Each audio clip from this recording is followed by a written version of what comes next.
Today, I'm going to show you how to increase your draw weight and do it properly over time. This is something that a lot of people get hung up on or get confused about, and they end up maybe doing too much too soon, getting an injury or getting ill even, or maybe they just don't progress over time as much as they wanted. So that's what I want to kind of cover today, and I've got a real example, a real spreadsheet that I want to show you here as to how you would do this and implement this in your training.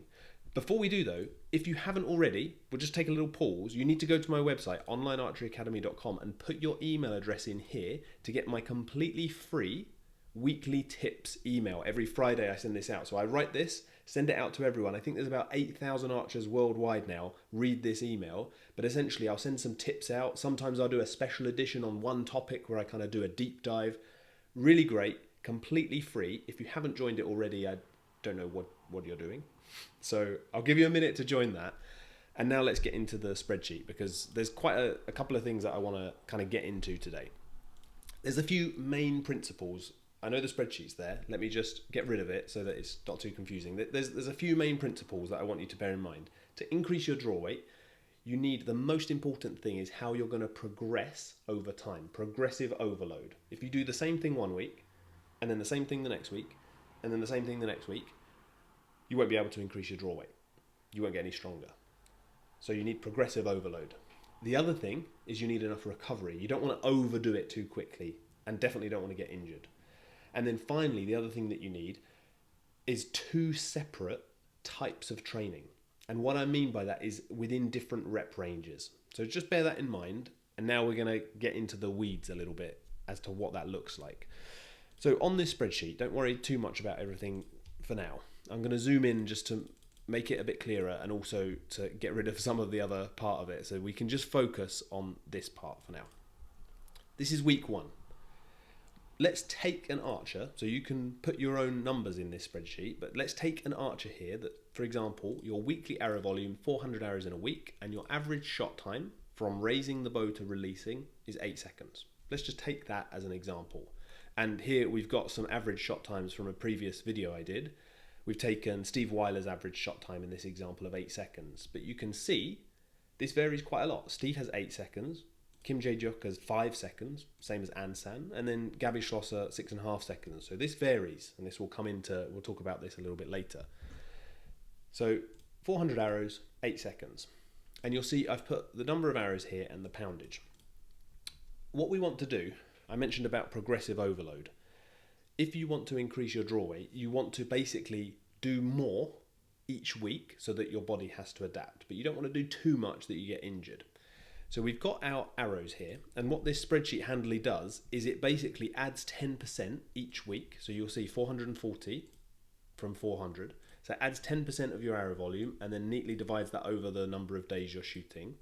But obviously most people would have a rest day. So you can, this is just to kind of show you, and you would then adjust, okay, maybe I'm not going to shoot this day, I'm going to shoot 50 this day, I'm going to shoot 90 this day, and then you can make sure you get essentially this 440 that you want to get, but this is just to kind of show you.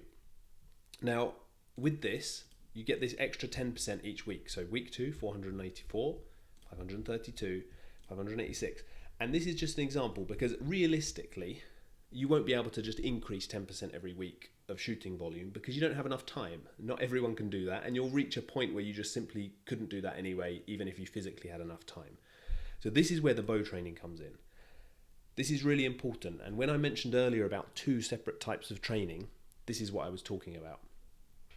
In order to progress, you do need to increase your volume and have that progressive overload over time, but the other part is you need to train relatively close to failure. So that, what I mean by relatively close to failure is technical failure, i.e. if you're doing a full draw hold, you're holding here, your form starts to break down, not complete failure where, you know, your bow shoulder is ending up in your ear and you're going to get an injury. The reps at the end need to be relatively hard. Possibly you could complete another 2 reps, for example. That's when the exercise is starting to get hard. And if you're doing that and then progressing over time, this is where you're going to see benefits. So let's talk about these bow training sessions. We've got one session here, and you'll see the reps here are in the 10 rep range. This full draw hold is different because it's a long hold at full draw, and you have 20 seconds here at full draw. But the actual rep ranges for the exercises here is 10 seconds. On the bow training 2, you'll notice that the rep ranges are much lower. They're 5. And the poundage here is higher, 40 versus 30. These are just example poundages that I've put in, and you would adjust these poundages to suit the number of reps and the number of sets. So the good thing about this, and you can make this as simple or as complicated as you want, this spreadsheet that I made is really useful because it basically adds everything up. It looks at the number of reps, the number of sets, the poundage and the time, and basically gives you a total volume by multiplying all of these together. And this is actually, the units don't matter. It's divided by 1,000, as you can see in this formula bar. The units don't matter. It just is useful to equate this at the end of the week. So we've got the bow training session 2. We've got the bow training session 1 with many reps and the low reps here on bow training session 2. Bow training session 3 is the same as bow training session 1. And again, it's added up here. And then right at the bottom, we've got the total weekly volume, which is this, bow training 3, plus bow training 2, plus bow training 1, plus the shooting volume here. And to be clear, this shooting volume is not 123 arrows. Your arrow total is 440. The shooting volume multiplies how many arrows you shot by your poundage and then by your shot time to get a figure for your total volume load through the week. Like I said, the units don't matter. The absolute number doesn't matter. It's about how you're going to progress this over time. And that's why I've divided it by 1,000 as well, just to make it easier to see.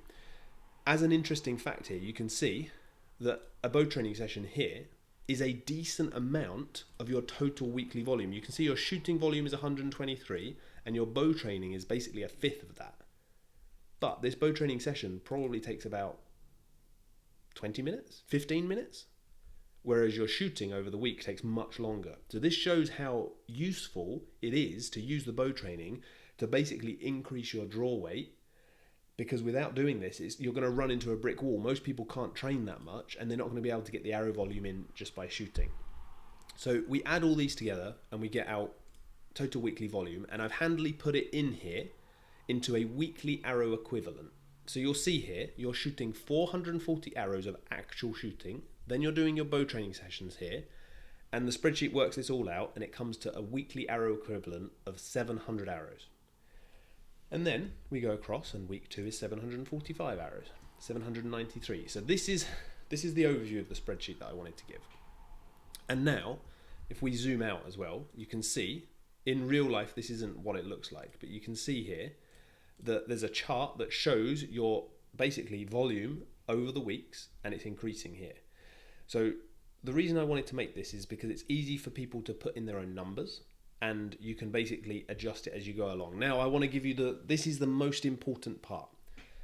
These bow training sessions, you don't keep at the same number of reps. This one, which is high reps, you increase each week, and then eventually you revert back down. So what I mean by that is reps 10, on week 2 you can put 11 reps. Because you should have adjusted, you should have basically done this, it should have been hard, should have then recovered, and then you go to 11 reps. And maybe on the hold, for example, rather than 20 seconds, maybe you can do, let's say 23 seconds. Again, you'll see here, it's calculated it all, 30 instead of 27 now. So the volume has gone up because you've done an extra rep on each set. The number of sets is the same, the poundage is the same. That's fine. So then we go to the bow training 2. Rather than 5, you go to 6, and then 6, and then 6. And again, you'll see the volume has gone up. Bow training 3, 11, 11, 11. So this, again, it's calculated it for you, but the principle is what I wanted to show you here. Then on week 3, you go across and you're going to do 12, 12, 12. And then instead of 6, it'll be 7, 7, 7.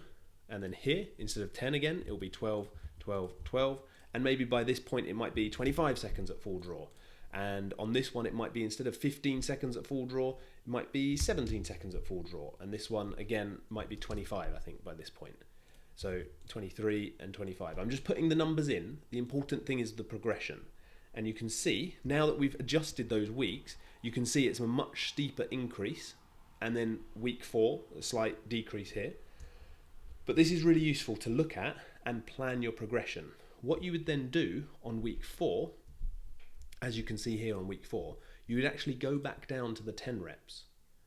And then you can increase the poundage. This is the magic of this type of programming, because it now allows you, you've basically gone up. 1 rep every week is very conservative. You've gone up with the same poundage. And now on week 4, maybe you can put 32 pounds, 32 pounds, 32 pounds, 32 pounds. And that's going to increase your volume, although you're on the same number of reps as you were on week 1.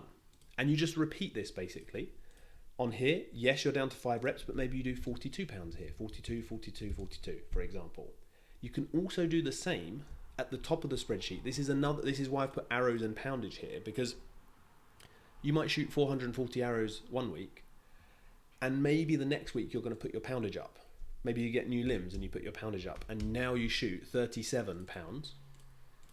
But actually, we've seen now, if you increase your number of arrows and your poundage, you've gone, instead of 10%, you've done 20% extra.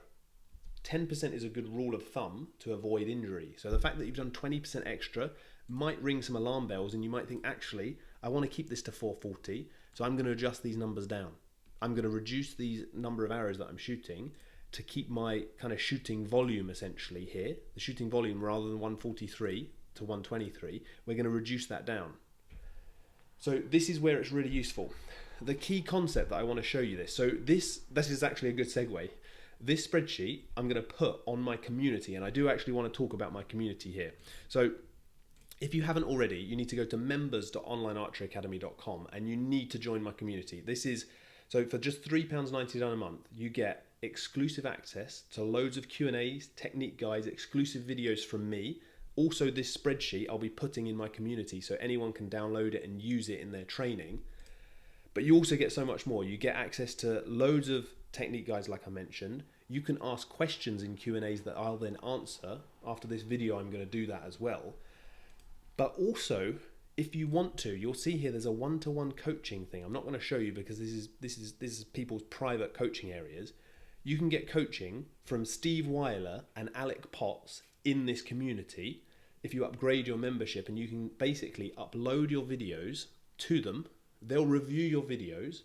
You might have seen an analysis video from me in the past, but they'll review them like that, give you feedback, and essentially you get coaching from some of the top archers in the world. So I'm really excited about this. There's so many great things in the community. I'll just show you a couple of things. So there's some questions in the Q&A section people have been asking that I'm going to be recording answers to afterwards. You can have a chat in the community chat area. You've got tips from international archers. For example, Bryony Pittman and Steve Weiler previously have put tips in there. The training programs and info, like I mentioned, I'll be putting this training program spreadsheet in there as well. And there's just so many different things that you can access in this community. So I just want to get back to kind of this thing here, because this spreadsheet essentially is good, but you don't need the whole spreadsheet. The general thing I wanted to show you is the principle of this. The principle of adding basically some reps each week, and then maybe eventually adding the poundage. This is what we want to do. So you don't necessarily, I want you to join. You should definitely join that membership. But if you don't want to join, that's fine. You can make this really simple and just look for this kind of progression week on week.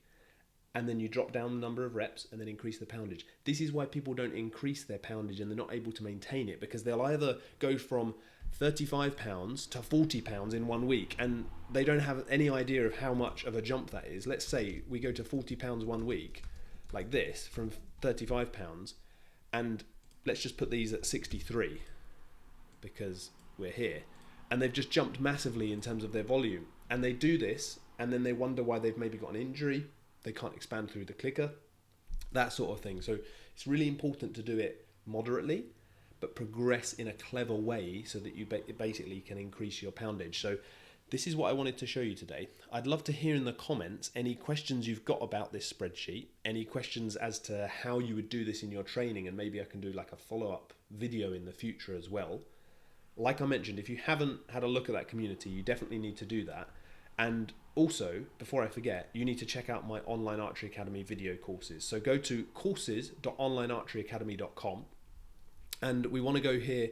You can scroll down, but basically there's a beginner course and an advanced course, and you can use the code YouTube for a special discount as well. These courses cover everything that you need to know about technique. So obviously I'm talking about training programs today, but technique-wise, these courses are literally step by step. I go through every stage of the technique that you need to look at, And I'll just show you here, for example, we'll scroll down. We've got the introduction, stance and posture. There's so many lessons here, but basically every single thing you need to know, as well as troubleshooting, the release and follow through. There's just so much content here to basically get your shot to where you need it to be. I know you're going to love it. So check those out if you haven't already. It's code YouTube, like I mentioned already as well. And I hope you've enjoyed this video, and I'll see you in the next one.